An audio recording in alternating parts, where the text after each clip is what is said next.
नमस्कार मित्रांनो, मी युट्यूबर सिद्धेश शिंदे तुमचं आपलं चांग भलं या चॅनलमध्ये मी सहर्ष स्वागत करत आहे। मित्रांनो, सध्या खूपच वेळ भेटत नाहीये कारण आपले दुसरे चॅनल्स आहेत त्याच्यावरती मी खूप ऍक्टिव्ह झालोय।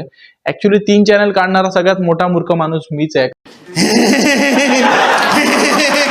कारण काय होतंय का ना, डोईजड झालंय मला सगळीकडे लक्ष देणं आणि चांग भलंचा विषय असा झालाय की मला जेव्हा जेव्हा वेळ भेटतोय किंवा कंटेंट भेटतो त्यानुसार मी व्हिडिओ बनवतोय। त्यासाठी मी माफी मागतो तुमच्या सगळ्यांची। तर प्लीज मला माफ करा। सो मित्रांनो, आता हल्लीचे कांड झालेला आहे सगळ्यात मोठा तो म्हणजे जिओ आणि एअरटेलनी अचानक भयानक मध्ये भाव वाढवलेत। काही लोकांचं म्हणणं हे आहे की अंबानीचे राजकुमार आता सध्या घोड्यावर चढणार आहेत, तर घोडा खूपच मोठा पाहिजे त्या लोकांना, त्यासाठी अनंतला बसण्यासाठी घोडा मोठा पाहिजे, त्यासाठी खूप पैसे रिचार्ज आपल्याला द्यावे लागेल असं काही लोक खूप ट्रोल करतात त्याला। पण तसं काही नाहीये मित्रांनो। सगळ्यात मोठे कांड काय आहेत ते तुम्हाला मी सांगतो, पण चॅनलवरती जर नवीन असाल तर प्लीज चॅनलला सबस्क्राइब करायला विसरू नका आणि बेल आयकॉन दाबायला विसरू नका, जेणेकरून व्हिडिओचे आणि चॅनलचे पुढील अपडेट्स तुम्हाला लवकर भेटतील। सो मित्रांनो, विषय असा झालेला आहे जिओचा की अचानक मध्ये भाव वाढल्यामुळे आपण खूप लोक बोलतोय की जिओनी असं का केलं किंवा अंबानींनी असं का केलंय। तर त्याच्यासाठी रिझन तुम्हाला आठवण करून देतो मी। 2016 मध्ये जिओ लॉन्च झाला आणि 2016 नंतर वर्षभर तरी तुम्हाला माहितीच आहे की आपल्याला अंबानींनी फुकटमध्ये डेटा, फुकटमध्ये अनलिमिटेड कॉल दिलेले होते। आठवलं का? हां, तेच 2016 ते 2017 आपल्याला 1 वर्ष फ्री रिचार्ज दिलेला, जिओ लॉन्च झालेला म्हणून सगळ्या जणांनी फुकट घेतलेले होते। पण तेव्हाच एक गोष्ट लक्षात आलेली होती, खास करून मी असं माझा मोठेपणा करत नाहीये, पण आमचे काही फ्रेंड्स आहेत आणि आम्ही लोकांनी ह्यावरती खूप बोललो, खूप विषय आमचे झाले। तर आम्हाला असं लक्षात आलं की हे अंबानीची खूप मोठी स्ट्रॅटेजी आहे। अंबानीने सर्वात पहिला टेलिकॉम कंपनीमध्ये खूप मोठा रिव्होल्युशन आणला। ते म्हणजे काय आणला की त्यांनी पहिला सामान्य जनतेला अनलिमिटेड कॉलची सवय लावली। त्याच्या अगोदर तुम्हाला लक्षात असेल तर मी सांगतो की अनलिमिटेड कॉल हा सीन होता पण खूप रेअरली होता। त्याच्या अगोदर आपण रिचार्ज मारूनच फोनवरती बोलायचो किंवा काय। पण अंबानींनी जेव्हा जिओ आणला ना तेव्हा सगळ्यांची वाट लागली आणि प्रत्येकाला झक मारत अनलिमिटेड कॉल आणि अनलिमिटेड डेटा द्यावा लागला किंवा पर डे डेटा जो होता ना तो। नाहीतर 1 GB पूर्ण महिना वापरणारी आपली पिढी दिवसाला आता आपल्याला 2-2, 3-3 GB पण खर्च होतात। तर ह्याच्यावरनं तुम्हाला लक्षात आलं असेल। दुसरी गोष्ट म्हणजे तेव्हा त्यांनी केलं पण त्याची वसुली तो आता 8 वर्षानंतर करतोय। ती कशी ते तुम्हाला सांगतो। मित्रांनो, तुमच्या माहितीसाठी तुम्हाला सांगतो, अंबानींनी जिओ आणला, ठीक आहे, 2G तून 3G, 3G तून 4G पर्यंत आलो आपण तेव्हा। आता 4G तून 5G मध्ये जायची जेव्हा वेळ आली तेव्हा 5G त्यांनी केला सुद्धा, पण त्यांनी जेवढे खर्च केले ना त्याचा रेव्हेन्यू त्याला नीट भेटत नाहीये, त्याची वसुली नीट होत नाहीये त्यामधून।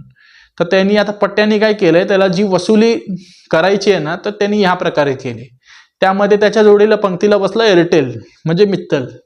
एअरटेल सुद्धा बसला आणि मित्तल शेट सुद्धा झाला गार। त्यांनी पण तेच केलं, त्याला सुद्धा वसुली सुचली आणि त्यांनी सुद्धा रेट वाढवलेत।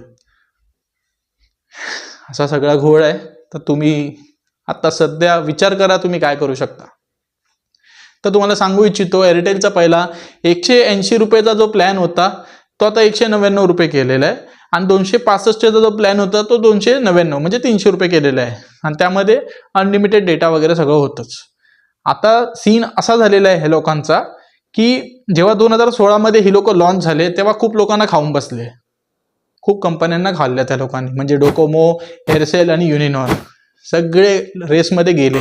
आयडिया सुद्धा गेलेला, पण आयडिया आणि वोडाफोननी लग्न केलं आणि VI झाले, त्यामुळे त्यांचा विवाह संपन्न होऊन ते VI मध्ये कन्वर्ट झाले आणि आता ते लोक कसे तरी स्वतःचं वर्चस्व टिकवण्यासाठी झटपटतात। पण आता एअरटेल आणि जिओनी रेट वाढवल्यामुळे थोडाफार चान्सेस VI ला सुद्धा आहे, जर त्यांनी रेट नाही वाढवले तर। जर त्यांनी सुद्धा रेट वाढवले तर तोही पट्ट्या गेला। तर आता सगळ्यात मोठा बाहुबली ह्यामध्ये एकच आहे, तो म्हणजे BSNL आणि तोच सध्या सामान्य जनतेचा बाहुबली आहे। तोच सध्या सामान्य जनतेचा राजा आहे। कारण जर त्यांनी व्यवस्थितपणे सगळं हाताळलं तर नक्की तो टेक ओव्हर करू शकतो या लोकांना। तर सर्वात पहिला त्यांनी स्वतः एक पाऊल टाकलेलंच आहे BSNLनी। ते कसं तुम्हाला सांगतो, 250 रुपयाचा त्याचा रिचार्ज आहे, म्हणजे 49 रुपयाचा, 1 रुपये आपल्याला रिटर्न देत नाहीत तरी पण सांगतो।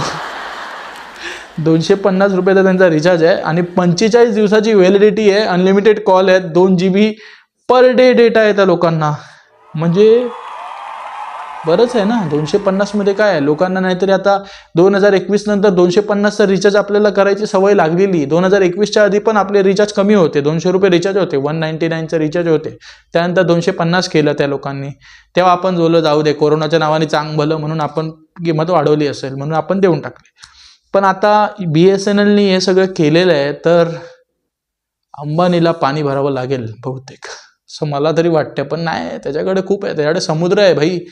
त्याला कुठे आपण एका बाटलीसाठी फिरायची गरज आहे. तर सगळा असा विषय आहे मित्रांनो. तो मला असं वाटतं की ठीक आहे, बघा तुमची चॉईस आहे. एअरटेलमध्ये जर टिकून राहायचं असेल तर एअरटेलमध्ये राहावा, जिओ पाहिजे असेल तर जिओ राहावा, आणि जर VI तर आपला आहेच, कोणी नसलं तर VI तर आहे, आणि तोही गेला तर BSNL जिंदाबाद.